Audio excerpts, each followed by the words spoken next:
Assalamualaikum warahmatullahi wabarakatuh. Selamat pagi dan salam sejahtera untuk kita semua.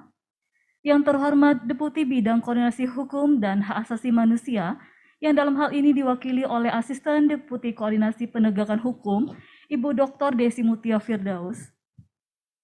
Yang kami hormati para narasumber, moderator, serta para peserta sosialisasi yang berbahagia.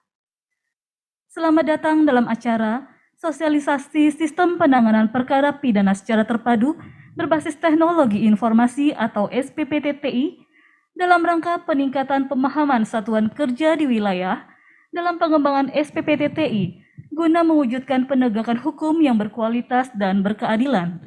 Selasa 28 September 2021 di Hotel Arya Duta, Jakarta. Baik, hadirin yang kami hormati, rangkaian kegiatan hari ini diawali dengan menyanyikan lagu kebangsaan Indonesia Raya. Hadirin dimohon untuk berdiri.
Hadirin silahkan duduk kembali. Baik Bapak dan Ibu yang berbahagia, selanjutnya sambutan Deputi Bidang Koordinasi Hukum dan Asasi Manusia dan sekaligus membuka acara pada hari ini yang akan disampaikan oleh Asisten Deputi Koordinasi Penegakan Hukum. Kepada yang terhormat Ibu Dr. Desi Mutia Firdaus, kami persilahkan. Terima kasih. Bismillahirrahmanirrahim. Assalamualaikum warahmatullahi wabarakatuh. Selamat pagi Bapak Ibu semuanya, Bapak narasumber dan rekan-rekan seluruh peserta yang hadir.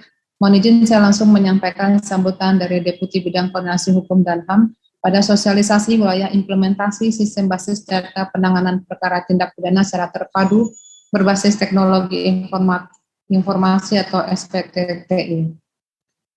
Assalamualaikum warahmatullahi wabarakatuh. Salam sejahtera dan bahagia untuk kita semua.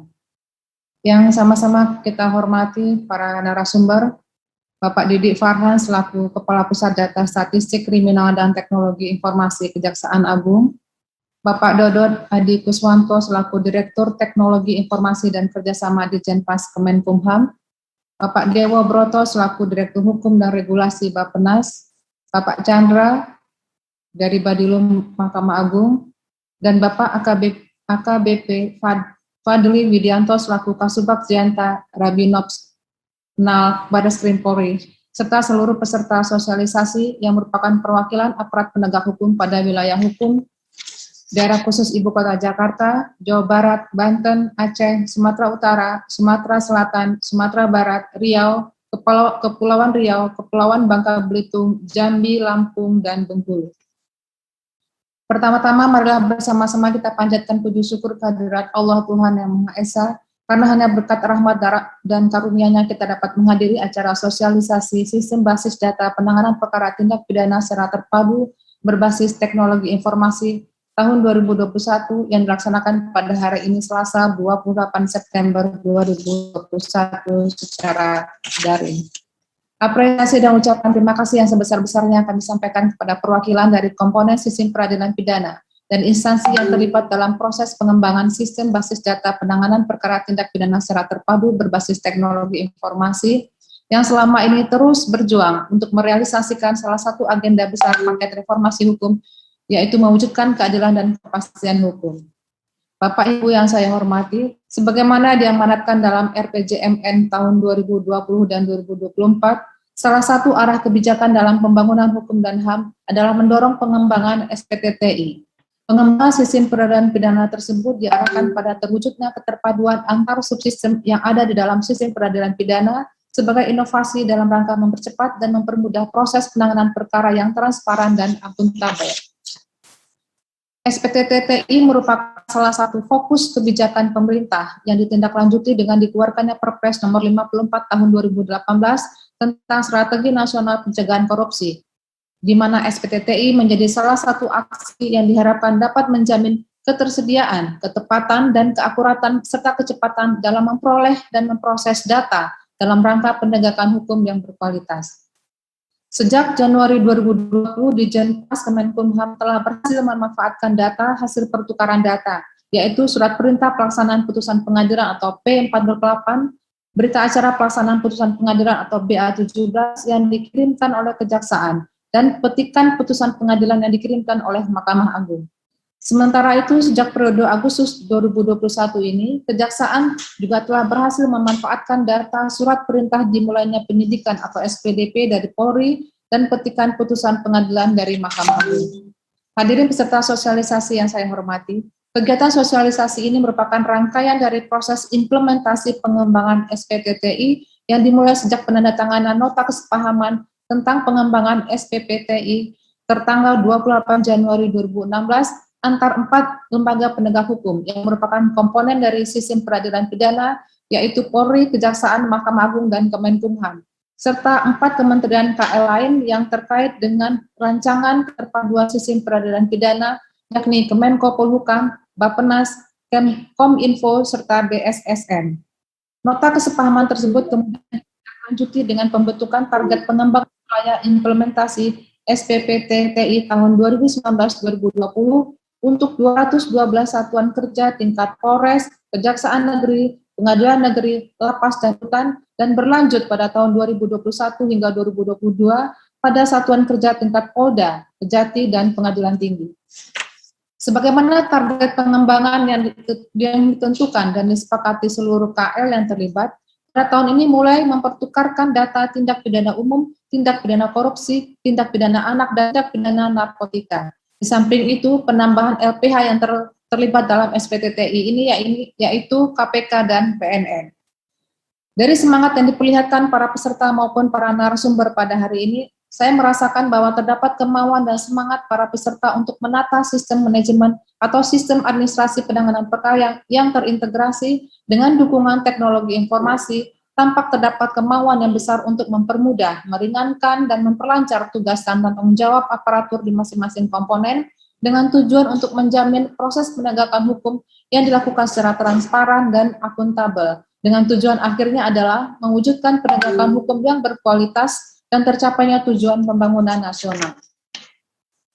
Bapak Ibu yang kami hormati, harapan kami selaku instansi yang memiliki fungsi sinkronisasi, koordinasi, dan pengendalian terhadap kementerian lembaga terkait meminta kepada seluruh peserta untuk dapat memahami pentingnya implementasi SPTTI di wilayah implementasi tersebut. Karena hasil dari sosialisasi ini akan dijadikan contoh dan tolok ukur dalam penyelenggaraan SPPT TI di daerah yang lain. Pada saat pelaksanaan penerapannya diharapkan dapat dilaksanakan dengan sebaik-baiknya sehingga tujuan akhir yang sama-sama kita cita-citakan dapat tercapai. Dalam kesempatan ini perkenankan kami mengucapkan terima kasih kepada panitia yang telah bekerja keras untuk suksesnya pelaksanaan sosialisasi ini. Terima kasih yang setinggi-tingginya juga kami sampaikan kepada para narasumber yang akan membagikan pengetahuan dan pemikirannya kepada para peserta. Dan dengan ini sosialisasi wilayah implementasi sistem basis data, penanganan perkara tindak pidana secara terpadu berbasis teknologi informasi tahun 2021, tingkat Polda, Kejaksaan Tinggi, Pengadilan Tinggi, Kanwilkumham untuk wilayah Indonesia Tengah dan dengan resmi kami nyatakan dibuka. Semoga Tuhan Yang Maha Esa terus memberikan perlindungan dan bimbingannya kepada kita dalam meneruskan pengabdian kepada bangsa yang kita cintai ini.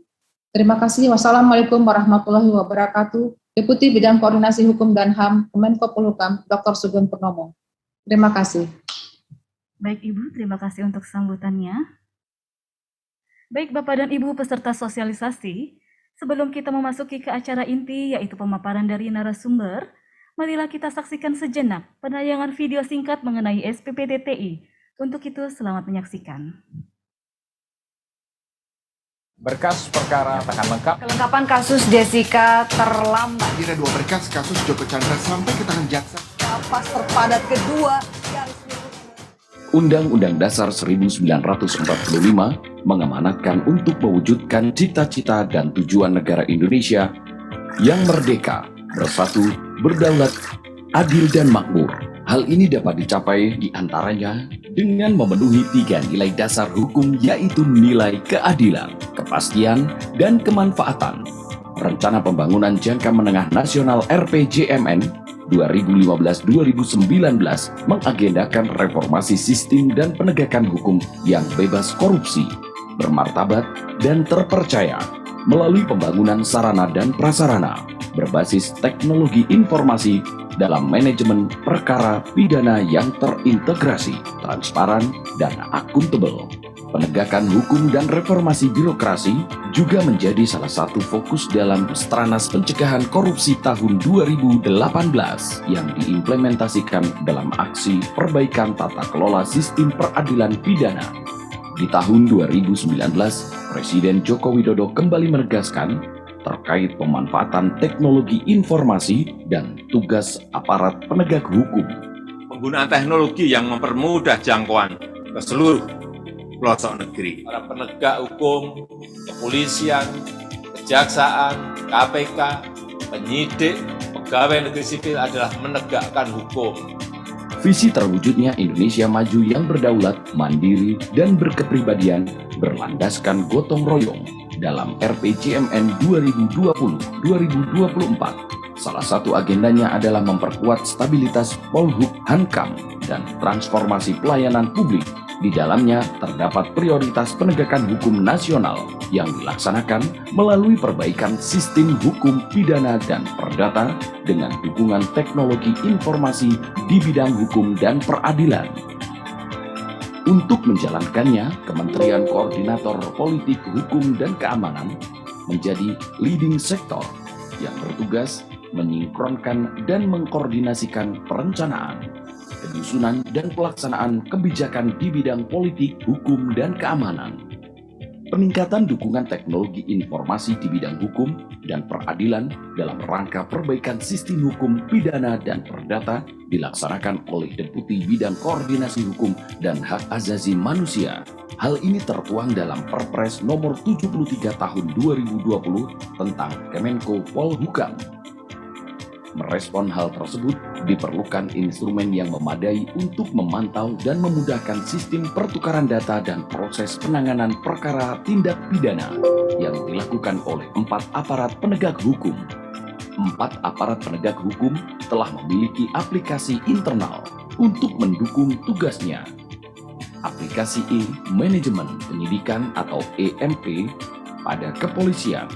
Kejaksaan menggunakan Case Management System atau CMS, Mahkamah Agung menggunakan Sistem Informasi Penelusuran Perkara atau SIPP, dan Sistem Database Pemasyarakatan atau SDP Kemenkumham, sistem administrasi pada masing-masing APH sudah didukung teknologi informasi. Namun, pada proses pertukaran data antara APH masih dilakukan dengan cara manual atau mengirimkan berkas berupa hard copy. Hal ini membuat penanganan perkara menjadi lambat. Teknologi informasi menawarkan cara untuk meningkatkan mutu administrasi penanganan perkara melalui pertukaran data secara elektronik. Menyikapi kondisi tersebut, disepakati untuk membangun sistem penanganan perkara tindak pidana terpadu berbasis teknologi informasi SPPT-TI guna memperlancar pertukaran data, mendorong perbaikan mutu data, dan pemanfaatan yang optimal. Pada tahun 2014 hingga 2017, dengan melibatkan 8 kementerian dan lembaga, disusunlah regulasi, penandatanganan nota kesepahaman, membuat pedoman pelaksanaan, pembentukan kelompok kerja, dan identifikasi awal. 8 kementerian lembaga yang terlibat adalah Kemenko Polhukam, Bappenas, Kominfo, BSSN, Mahkamah Agung, Kejaksaan, Ditjenpas, dan Kepolisian. Dalam pembagian tugas dan fungsi, dibagi menjadi 3 pokja: proses bisnis dan data, Probita, Dukungan Teknologi dan Keamanan, Dutekam, Pusat Pertukaran Data, Puskarda. Tahun 2018, dikembangkan arsitektur sistem dan struktur proses bisnis dalam Puskarda SPPT-TI. Proses pembuatan aplikasi SPPT-TI dilaksanakan oleh Kominfo, sedangkan Badan Siber dan Sandi Negara atau BSSN bertugas dalam mengamankan data-data yang dipertukarkan. Klien atau user pelaksana pertukaran dokumen tetap menggunakan aplikasi internalnya, namun akan muncul fitur atau menu tambahan untuk memanfaatkan data yang dipertukarkan. Dokumen yang dihasilkan oleh setiap instansi masuk ke dalam database SPPT-TI yang kemudian dapat diakses oleh instansi lain sesuai dengan kebutuhan dan proses bisnis penanganan tindak pidana umum. Untuk meningkatkan transparansi dan akuntabilitas, data yang tersimpan juga dapat diakses oleh masyarakat umum sesuai dengan peraturan perundang-undangan melalui layanan informasi eksternal pada dashboard SPPT-TI. 60 dokumen dipertukarkan oleh 4 aparat penegak hukum dalam proses bisnis penanganan perkara pidana umum. Mahkamah Agung 22 dokumen, Kepolisian 11 dokumen, Kejaksaan 23 dokumen, dan Ditjenpas 4 dokumen. Dengan sistem pertukaran data yang baik, dapat dimanfaatkan dalam pengawasan di berbagai aspek. SPPT-TI dapat mencegah perilaku korupsi aparat penegak hukum. Bolak-balik berkas perkara antara kepolisian dan kejaksaan dapat dikurangi dengan bantuan teknologi informasi. Kesengajaan untuk mengulur waktu penanganan perkara juga dapat dianalisis karena semua data tahapan penanganan perkara ada di dalam satu sistem. Para pencari keadilan akan dapat mengetahui status perkaranya karena data tersebut tidak hanya dikuasai oleh satu pihak saja. Wajah penegakan hukum di Indonesia juga akan dapat terlihat oleh masyarakat saat dashboard informasi penanganan perkara SPPT-TI dibuka untuk umum. 509.348 dokumen telah dipertukarkan sejak awal tahun 2019 hingga akhir tahun 2019. SPPT-TI hingga tahun 2020 sudah diimplementasikan di 212 kabupaten kota dari 33 provinsi. Berbagai penyempurnaan dan pengembangan akan selalu dilakukan menyesuaikan dengan kondisi yang ada. Rencana hingga tahun 2024 akan menambahkan proses bisnis pada tindak pidana korupsi, anak, dan narkotika. Perluasan wilayah implementasi juga akan dilaksanakan ke tingkat provinsi dan pusat. Diharapkan dengan adanya pertukaran data yang baik dapat dimanfaatkan optimal oleh masing-masing kementerian lembaga yang tentunya akan berdampak pada peningkatan pelayanan di bidang hukum kepada masyarakat.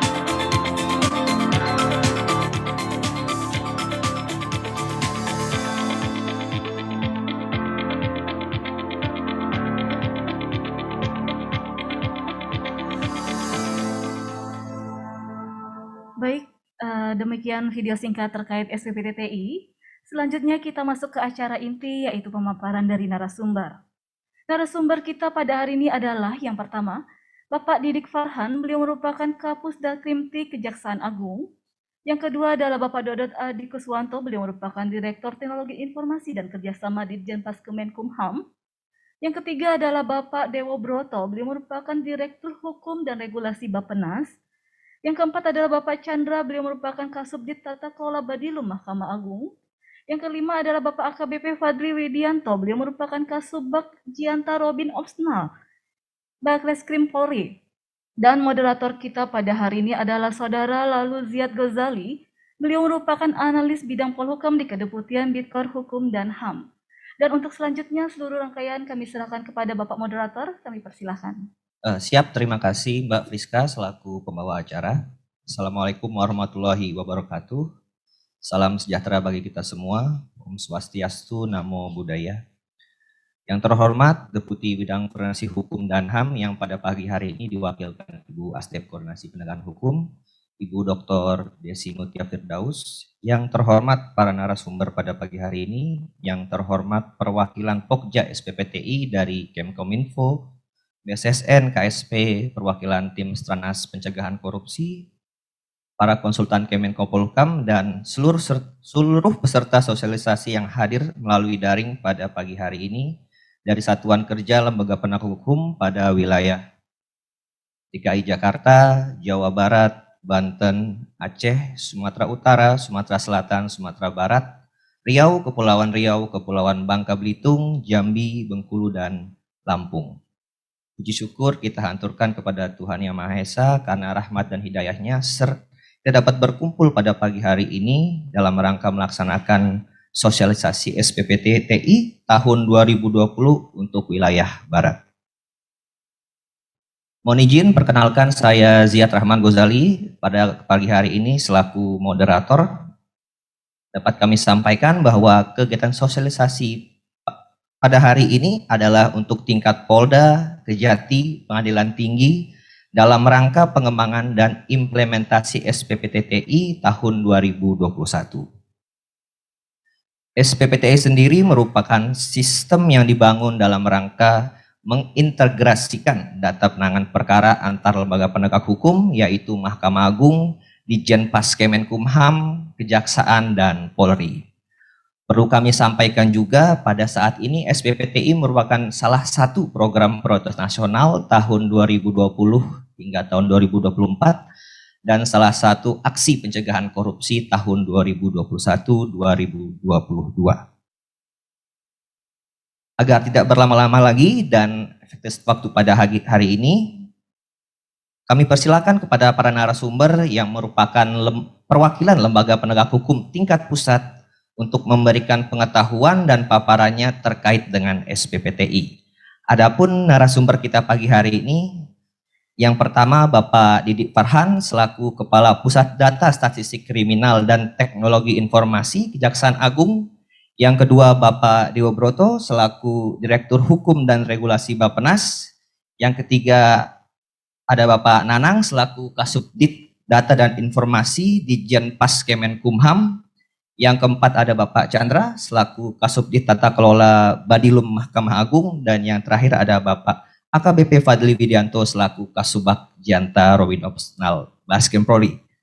Untuk itu pada kesempatan pertama kami berikan untuk Pak Kapus Daskrimti yang melalui daring. Mohon izin Bapak monitor suara kami. Monitor Mas Ziad, dengar suara kami? Siap, waktu dan tempat kami persilakan Pak Kapus, mohon izin. Oke, bismillahirrahmanirrahim. Assalamualaikum warahmatullahi wabarakatuh. Selamat pagi, salam sejahtera untuk kita semua. Om Swastiastu, Namo Buddhaya, salam kebajikan dan salam sehat untuk semuanya. Mohon maaf sebelumnya, saya daring dari Kejagung karena juga ada kegiatan lain setelah ini. Yang terhormat Bu Asdep, Bu Dr. Desi Firdaus, dan para narasumber dan seluruh yang hadir pada pagi hari ini melalui virtual. Saya lihat juga Pak Kajati Aceh hadir, saya lihat tadi, bahwa mengingat waktu mungkin singkat ya, saya lihat saya hanya sedikit menyampaikan pengalaman tentang SPPTI di Kejaksaan. Bapak Ibu yang kami hormati, hadirin, bahwa memang saat ini eranya adalah era digital. Mau nggak mau, suka nggak suka, semua kementerian dan lembaga harus tata kelolanya sudah harus menyesuaikan dengan berbasis elektronik, sebagaimana Kepres nomor 95 tahun 2018. Nah, di Kejaksaan ini juga disadari oleh pimpinan kita, Bapak Jaksa Agung, yang walaupun beliau itu sudah senior, tapi milenial betul, beliau menyampaikan kepada jajaran Kejaksaan, terutama kepada kami di Pusat Data Statistik Kriminal dan Teknologi Informasi, agar menyesuaikan dengan perkembangan zaman. Beliau secara tegas mulai menjabat sudah menyampaikan program prioritas tentang digitalisasi kejaksaan. Di tahun 2001 juga sekali lagi kejaksaan digital masuk dalam program prioritas kerja beliau. Kemudian dalam kunjungan virtual beliau juga menyampaikan bahwa kenapa digenjot kejaksaan digital. Karena menyadari bahwa transparansi adalah bentuk daripada memberi rasa keadilan. Itu yang disampaikan beliau beberapa kali, bahwa kita harus meningkatkan pelayanan dengan transparansi. Nah, untuk itu beliau menyampaikan bahwa seluruh jajaran kejaksaan di Indonesia harus meningkatkan entry data penanganan perkara dalam case management system atau CMS. Mungkin Bapak Ibu yang di luar kejaksaan, sekalian kita berikan informasi bahwa CMS di kejaksaan sudah menjadi parameter penilaian. Kami ada 5 trigger untuk meningkatkan ini, mulai objek pemeriksaan di pengawasan, penilaian, BPK-BPM, sampai digunakan untuk kenaikan pangkat. Kebetulan kejaksaan kenaikan pangkatnya adalah menggunakan angka kredit, sehingga jaksa yang tidak input penanganan perkara di CMS tidak dinilai angka kreditnya. Dari trigger ini luar biasa, yang semula di tahun 2020 itu kita awal masuk masih 25%, saat ini sudah mencapai 95%. Ini Bapak Ibu, kenapa CMS di kejaksaan, mungkin dari laporan Menko Polhukam tentang hasil evaluasi kejaksaan, grafiknya naik terus. Kejaksaan lah yang grafiknya naik dalam input CMS. Nah, karena memang ada 5 trigger yang kita kembangkan. Bahkan terakhir dalam beliau, Pak Jaksa Agung mengeluarkan Instruksi Jaksa Agung nomor 3 tahun 2020 yang digunakan sarana demosi dan promosi. Sudah ada 4 Kajari yang didemosi, dari Kajari kembali ke Kabak-TU maupun dari koordinator, karena tingkat input penanganan perkaranya di CMS, terutama di Pirsus, kurang daripada target. Kemudian beberapa kasih di Jakarta, kasih di kota-kota besar yang tidak memenuhi target juga sudah didemosi atau dimutasi, dipindahkan. Itulah ketegasan pimpinan kenapa CMS di kejaksaan grafiknya selalu menaik. Terakhir Pak Jaksa Agung menantang kami, ibaratnya menantang dalam tanda kutip, bisa nggak dalam tahun 2021 semua penanganan perkara di kejaksaan ini sudah bisa di-share dan bisa diakses publik oleh masyarakat. Sekali lagi karena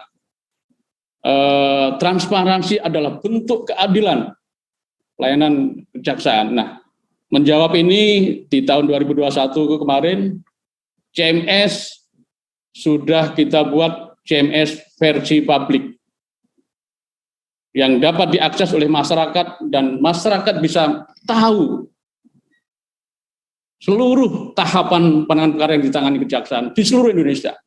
Jadi masyarakat yang mungkin keluarganya kena di Papua, kena di Aceh, di dimanapun, bisa mengakses cmspublic.kejaksaan.id, akan tahu di mana tahapan penanganan perkara di kejaksaan. Nah, itulah Bapak Ibu, kenapa transparansi selalu kita gembar-gemborkan di kejaksaan, karena jujur sudah dikatakan oleh Bapak Jaksa Agung juga bahwa dengan sistem yang tertata baik akan mencegah penyelewengan atau penyalahgunaan wewenang pada aparat kita. Saya selalu kepada teman-teman di daerah, di kejaksaan, memberi contoh bagaimana sistem bisa mengurangi bentuk penyelewengan itu. Dan sekarang sudah luar biasa, contohnya saya selalu memberi contoh saat PT Kereta Api, sebelum ditata oleh Pak Jonan, kereta penuh, tetapi kereta KAI bangkrut. Kenapa? Karena banyak membayar di atas, termasuk saya juga pernah dulu waktu masih mahasiswa itu bayar di atas. Nah, setelah ditata dengan sistem pembelian bisa melalui internet, Indomaret, dan lain-lain, check-in pun dengan by name, tertata, kereta nggak perlu semua dapat tempat duduk, dan KAI untung. Luar biasa, karena sistem. Sekali lagi, contoh sistem ini adalah bagaimana Mahkamah Agung mengeluarkan Perman Nomor 12 tahun 2016 tentang tilang. Dulu di Surabaya, waktu saya kaji di Surabaya, kalau Jumat, betapa masyarakat itu berdesakan karena hampir 5.000 tilang, akhirnya melahirkan calo, melahirkan bentuk penyelewengan lain. Dengan transparansi, putusan di-share ke website, kemudian kita imbangi di kejaksaan dengan pembayaran cashless, non-tunai, hilang semua calo itu. Jadi sekali lagi, apa yang disampaikan oleh Bapak Menteri Pak Mahfud tadi benar, bahwa dengan sistem dalam SPPTI nanti ke depan akan mengurangi bentuk penyelewengan. Nah, mungkin saya sedikit menyampaikan kepada teman-teman juga jajaran Mahkamah Agung, kepolisian, dan Dirjen Pas. Saya selalu CMS itu digelorakan dengan melalui beberapa penilaian. Terakhir tiap rakernis selalu kita umumkan siapa yang juara atau yang baik tingkat inputnya, kemudian termasuk mana yang paling terjelek. Kemudian di Pitsus juga begitu.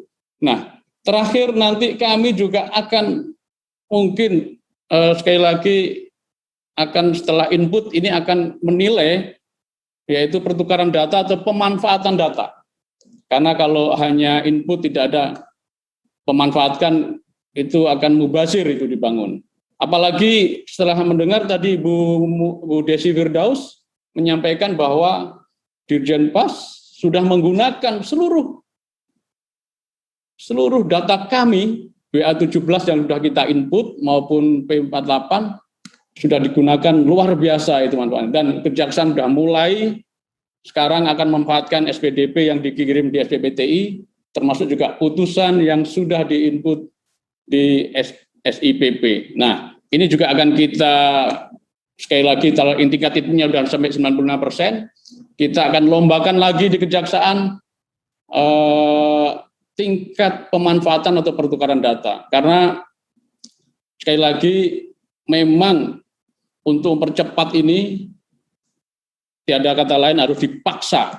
Kejaksaan selalu menggunakan harus dipaksa, terpaksa, dan menjadi biasa. Nah, sekarang di Kejaksaan input CMS itu sudah menjadi kebiasaan karena bisnis proses. Kita dulu memahami ada kegagalan sistem kita dulu di SIMKARI ya. SIMKARI itu sudah bekerja baru diakses. Nah, sekarang sudah berbasis bisnis proses. Jadi kegiatan yang memulai jaksa menerima SPDP langsung pembuatan P16, P16A sudah langsung mulai bisnis proses dan langsung input otomatis input dalam CMS. Kemudian Bapak Ibu yang kami hormati, terkait dengan sekarang akan ada 40 wilayah pilot project tanda tangan digital untuk SPPTI. Alhamdulillah di Kejaksaan hampir seluruh satker di Kejari itu sudah 400, dari 435 Kejari sudah 400 menggunakan seluruh tanda tangan digital. Jadi semua di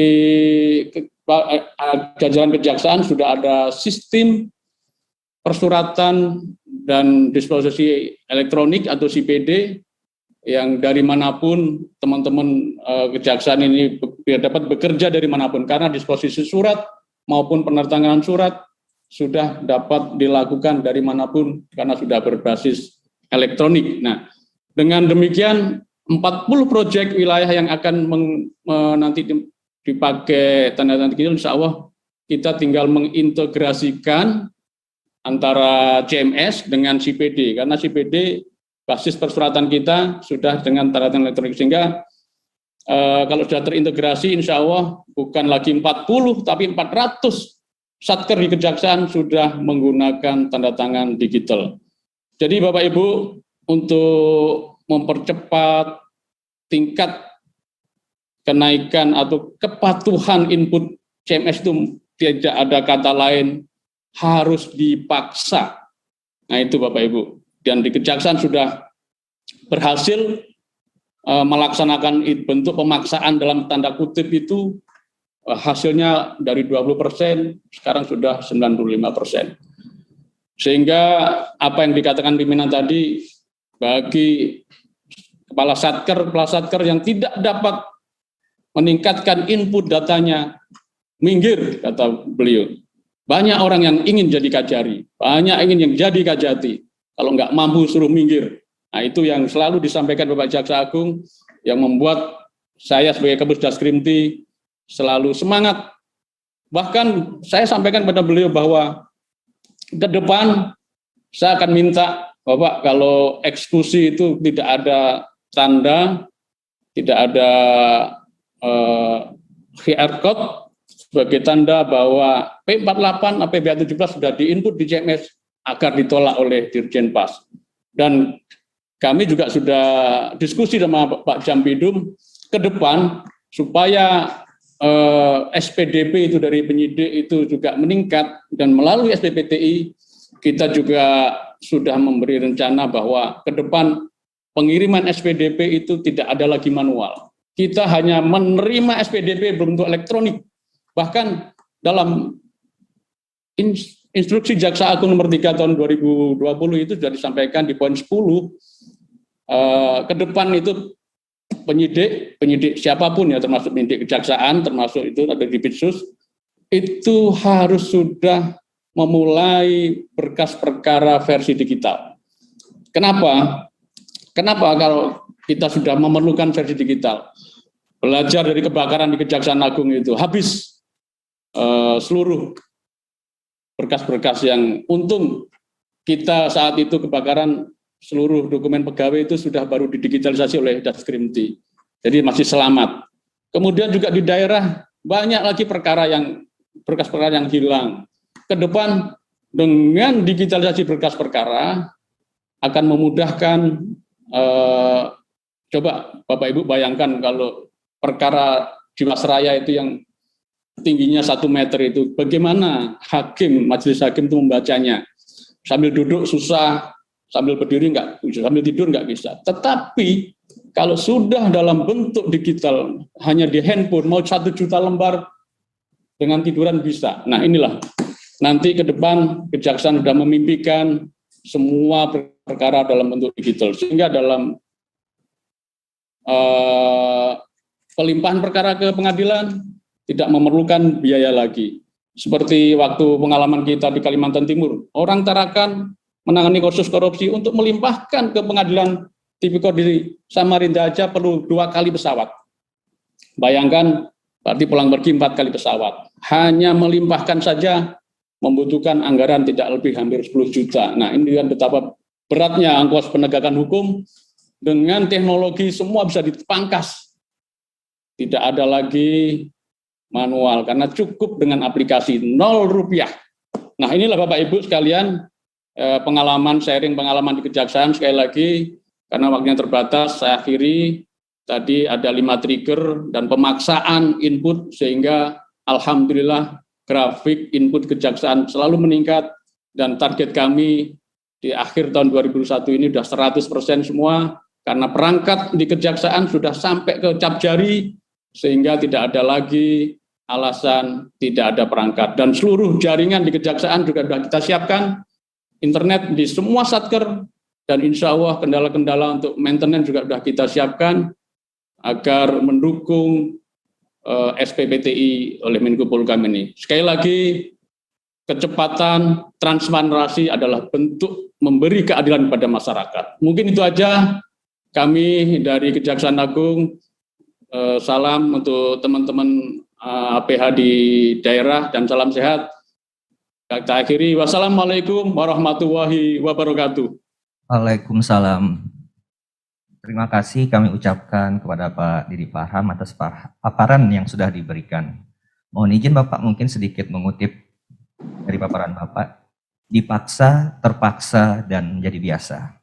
Untuk itu diharapkan kepada Satuan Kerja Kejaksaan dapat meningkatkan operasional CMS karena sebagaimana Instruksi Jaksa Agung nomor 3 tahun 2020, operasional CMS menjadi salah satu penilaian kinerja untuk jaksa. Mohon izin Pak Didi Farhan, Pak Kapus, apakah berkenan untuk berdiskusi dengan Satuan Kerja di daerah?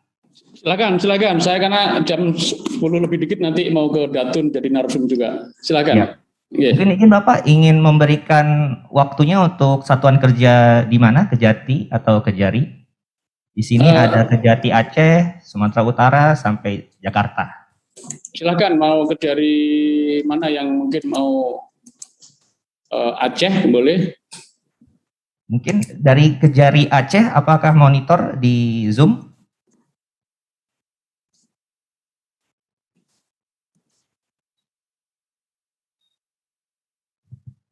Mohon izin operator untuk KN Banda Aceh, Kasipidum Banda Aceh. Kasipidum Banda Aceh. Mungkin diberikan akses untuk berbicara.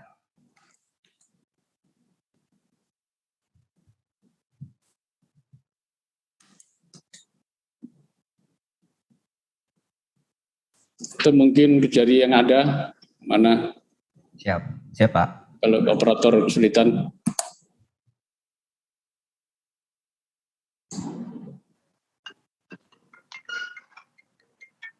Ya, Pak Kasipidum Banda Aceh sudah bisa berdiskusi dengan Pak Ustaz. Sudah Pak. Yap.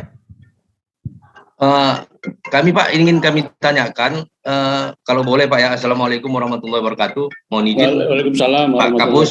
Ya. Kami Banda Aceh sebenarnya kalau untuk SPPTI dengan pengadilan kami sudah connect, tapi kalau dengan rutan sama Polres masih kami jajaki lagi Pak Kapus. Masih belum connect SPPTI kami antara lapas dengan kepolisian. Tapi nanti akan kami tidak lanjuti lagi. Tapi kalau dengan pengadilan mudah-mudahan kami sudah connect SPPTI-nya. Terima kasih Pak Kapus. Oke. Terima kasih Pak Kasipidum. Semangat terus Pak Kasipidum ya. Karena terakhir Pak Jaksa Agung waktu ulang tahun Kejaksaan dalam perintah harian juga sudah menyampaikan dukung terus CMS karena di ujung-ujung tombak di tangan-tangan Bapak di daerah itulah data kita akan lengkap.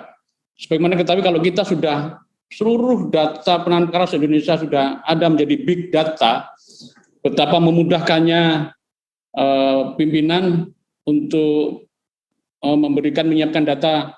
Seperti contoh bahwa ketika saat ini ya, Embassy Korea sudah memakai CMS karena kita sudah ada dashboard WNA.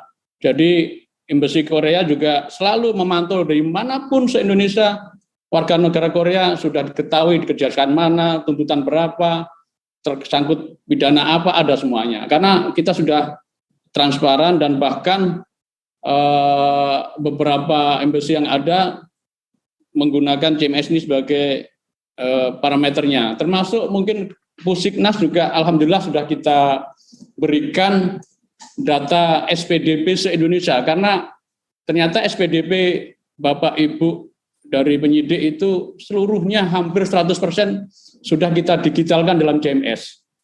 Sehingga begitu yang dari Polsek masuk ke Jari, yang dari Polda atau Polres masuk ke Jari, dari Polda masuk ke Jati, maupun dari Barreskrim masuk ke Jagung, semua sudah kami digitalkan di CMS. Sehingga kemarin Pak Kapusiknas juga dengan permisi kepada kami sudah kita kasih IPI-nya sehingga bisa langsung akses SPDP yang ada di Kejaksaan, karena hampir se-Indonesia SPDP sudah ada di kami, karena yang bentuk fisik sudah kita digitalkan. Nah ini sekali lagi Bapak Ibu yang di Kejaksaan, hanya di ujung-ujung jari Bapak Ibu semuanya lah pimpinan bisa mendapatkan data secara real time.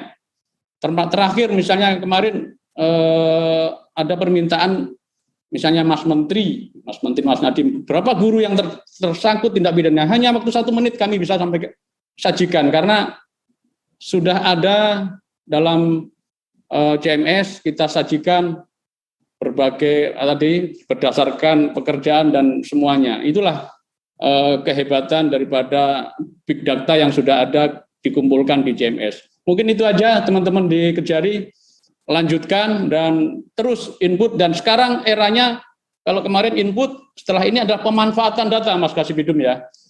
Pertukaran data ditingkatkan, gunakan SIPP itu sudah ada putuskan, itu ambil, manfaatkan datanya. Jangan nunggu lagi yang hard copy-nya. Itu sudah ada, pertukarkan. Ini sudah, makanya untuk semester yang kedua ini nanti penilaian bukan input lagi, tetapi pemanfaatan atau pertukaran data yang ada di masing-masing satker. Mungkin itu aja Pak Ziad.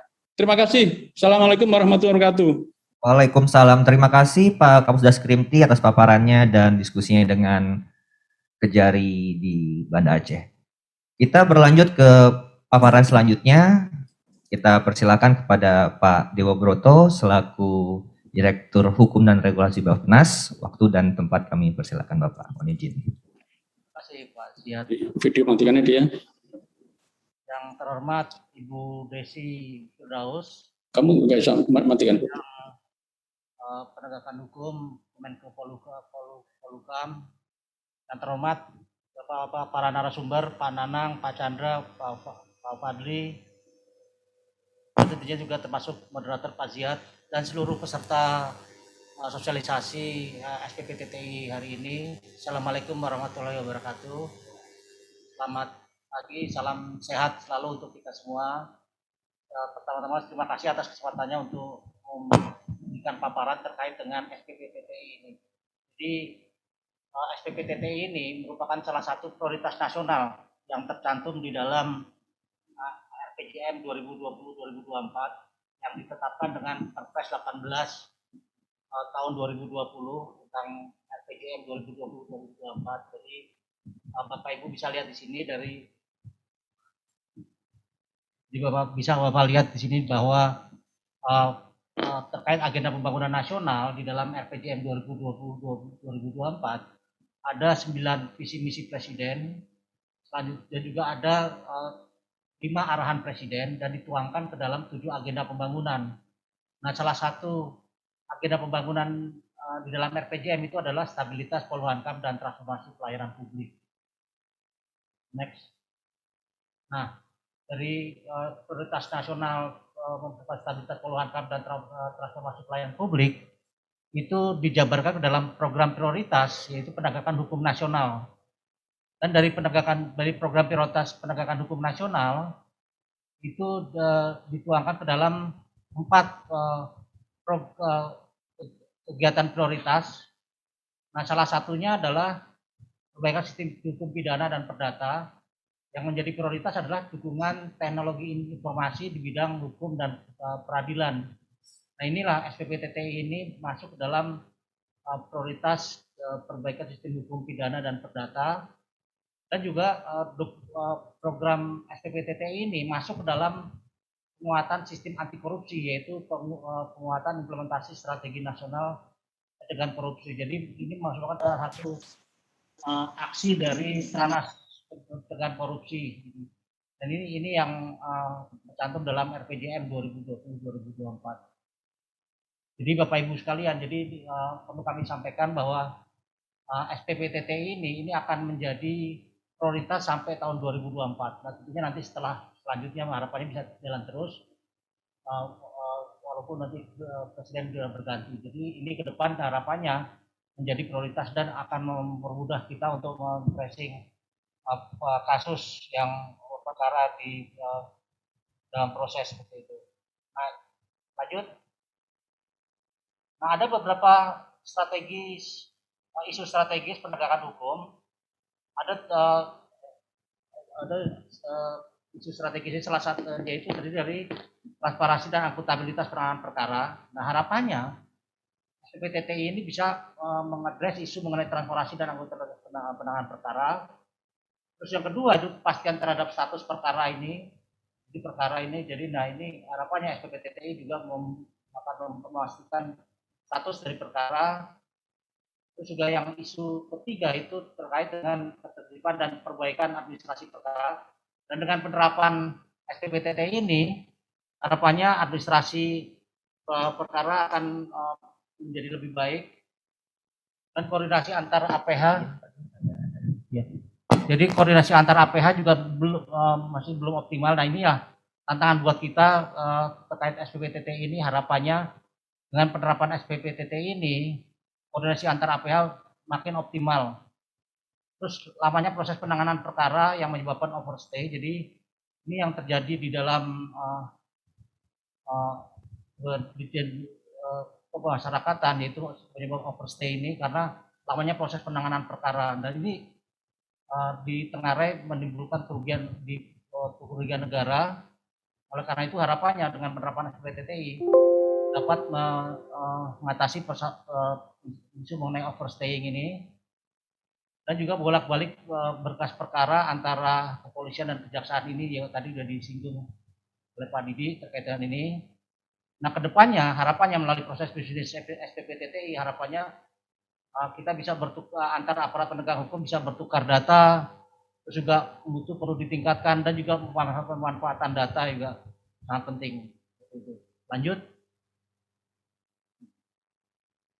Nah, ini perjalanan SPPTI. Jadi perjalanan SPPTI cukup panjang, sudah kita mulai pada tahun 2016. Nah, perkembangannya yang tahun 2022 sekarang ini adalah tahun 2021. Harapannya target kita adalah peningkatan mutu data, yaitu harapannya mutunya makin meningkat, terus juga pemanfaatan data. Nah, terus juga implementasi digital signature ini sudah berjalan, dan seperti yang tadi diinformasikan sudah 40 wilayah sebagai pilot project. Dan tahun 2022 itu targetnya adalah pemanfaatan data dan perluasan jenis pidananya. Itu adalah jalan SPPTI dari sejak tahun 2016 sampai 2019. Lanjut. Nah, terkait dengan progres SPPTTI secara umum, jumlah yang dari tahun 2019 ke 2020 ada peningkatan kenaikan data yang lolos verifikasi, walaupun jumlahnya tidak terlalu besar. Jadi dari 5 juta jumlah data yang diterima, tapi yang lulus verifikasi hanya 826.000 data atau 16,62%. Oleh karena itu, ini menjadi tantangan kita bagaimana ke depan untuk meningkatkan mutu data ini. Lanjut. Nah, Bapak Ibu sekalian, SPPTTI ini merupakan salah satu aksi dari pencegahan korupsi Stranas PK tahun 2021-2022, dan oleh karena itu harapannya Bapak Ibu yang melaksanakan SPPTT ini itu bisa mendorong agar bisa berfungsi, karena ini merupakan salah satu strategi nasional pencegahan korupsi, dan tentunya harapannya kita bisa mencapai target yang telah ditetapkan dalam Stranas PK. Lanjut. Nah, ini ada beberapa target aksi Stranas pencegahan korupsi, yaitu meningkatnya kualitas pertukaran data penanganan perkara yang dipertukarkan melalui SPPTI. Yang kedua itu adalah meningkatnya pemanfaatan data penanganan perkara hasil pertukaran melalui SPPTI, dan menguatnya proses bisnis dan infrastruktur teknologi terkait dengan SPPTI. Ini adalah apa yang tercantum dalam Stranas PK 2021-2022. Lanjut. Nah, ini Bapak Ibu sekalian, sasaran SPPTI tahun 2021-2022 itu ada beberapa dari sasarannya, yaitu pertama mutu data dan wilayah implementasi. Jadi kita akan meningkatkan mutu data dan wilayah implementasi juga di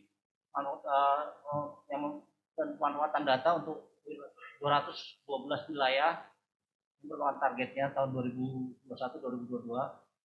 Dan lingkup perkaranya itu juga kita tingkatkan, jadi mempertukarkan data versi 2019 pidana umum lengkap, dan versi 2020 kita masukkan perkara anak, SPPA, narkotika, dan korupsi. Jadi kita melibatkan juga BNN dan juga KPK.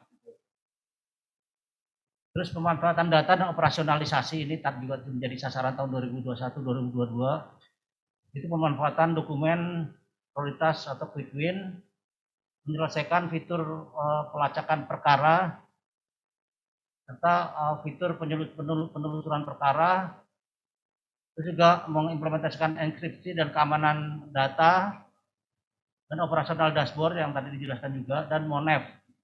Untuk pengembangan, kita akan mengimplementasikan digital signature pada dokumen perkara di 40 wilayah sebagai pilot project seperti yang tadi disampaikan. Nah, ini mungkin ini yang bisa kami sampaikan. Jadi tentunya harapannya apa yang telah ditetapkan sebagai sasaran tahun 2021-2022 harapannya kita bisa laksanakan. Itu saja apa yang dapat kami sampaikan. Terima kasih atas perhatiannya. Wabillahi taufiq wal hidayah. Wassalamualaikum warahmatullahi wabarakatuh.